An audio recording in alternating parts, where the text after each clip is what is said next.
জায়গায় এসেছি আমি।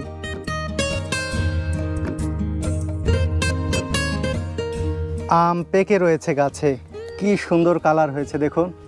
আর এরকম আম যখন পেয়ে গেছি, হাই হাই, ধরতে ধরতেই খুলে গেছে। মাত্র খুলে চলে আসলো একদম।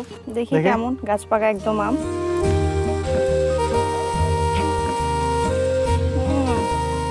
একদম প্রচুর রসালো,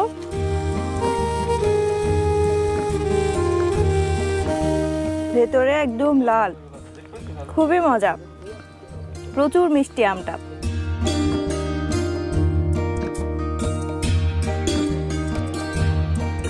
আম পেড়ে নিয়ে আসলেন? হ্যাঁ। কোথা থেকে, কোন বাগান? এই যে এখানে। ও, ভালোই দাম হয়েছে নাকি? হ্যাঁ। কি আম এটা? লকনা। লকনা না? হ্যাঁ।